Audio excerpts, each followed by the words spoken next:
اعوذ باللہ من الشیطان الرجیم، پناہ مانگتا ہوں میں اللہ کی شیطان مردود سے۔ بسم اللہ الرحمن الرحیم، شروع اللہ کے نام سے جو بڑا مہربان نہایت رحم والا ہے۔ اللہ اکبر اللہ اکبر اللہ اکبر اللہ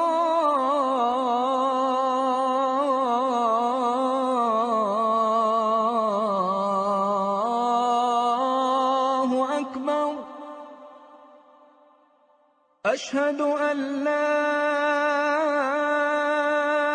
الہ الا اللہ،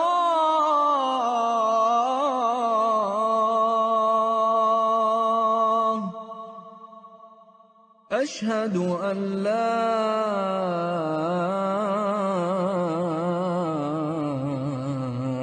الہ الا اللہ،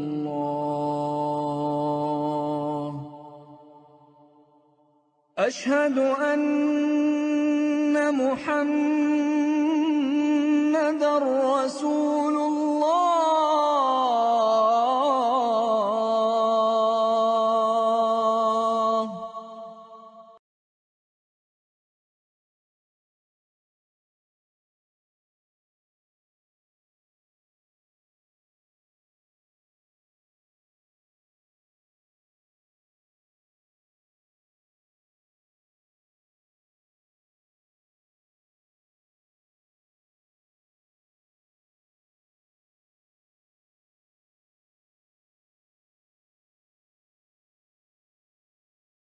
كنتم خير أمة أخرجت للناس تأمرون بالمعروف وتنهون عن المنكر وتؤمنون بالله ولو آمن أهل الكتاب لكان خيرا لهم منهم المؤمنون وأكثرهم الفاسقون۔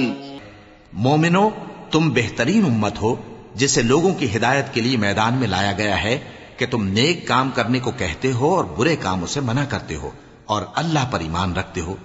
اور اگر اہل کتاب بھی ایمان لے آتے تو ان کے لیے بہت اچھا ہوتا۔ ان میں ایمان لانے والے بھی ہیں لیکن تھوڑے اور اکثر نافرمان ہیں۔ رحمۃ اللہ وبرکاتہ۔ بسم اللہ الرحمن الرحیم، الحمد للہ والصلاة والسلام علی رسول اللہ وعلی آلہ وصحبہ ومن والہ، ثم اما بعد۔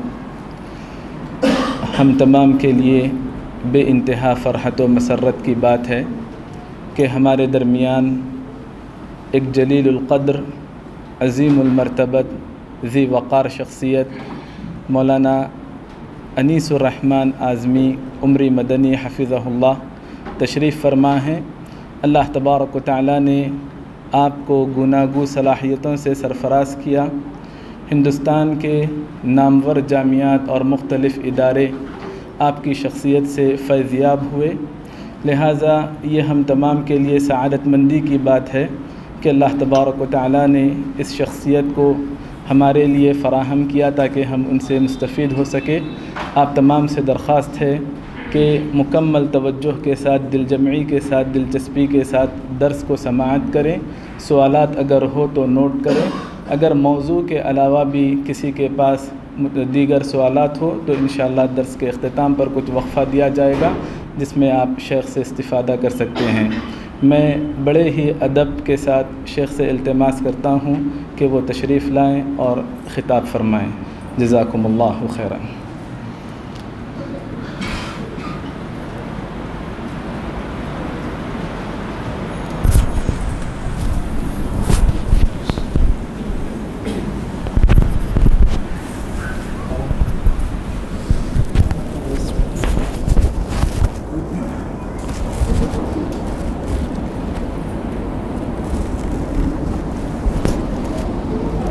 ان الحمد للہ نحمده ونستعینه ونستغفره ونعوذ باللہ من شرور انفسنا ومن سیئات اعمالنا، من يهده اللہ فلا مضل له ومن يضلل فلا هادی له، واشهد ان لا الہ الا اللہ وحدہ لا شریک له واشهد ان محمدا عبده ورسوله۔ یا ایھا الذین آمنوا اتقوا اللہ حق تقاتہ ولا تموتن الا وانتم مسلمون۔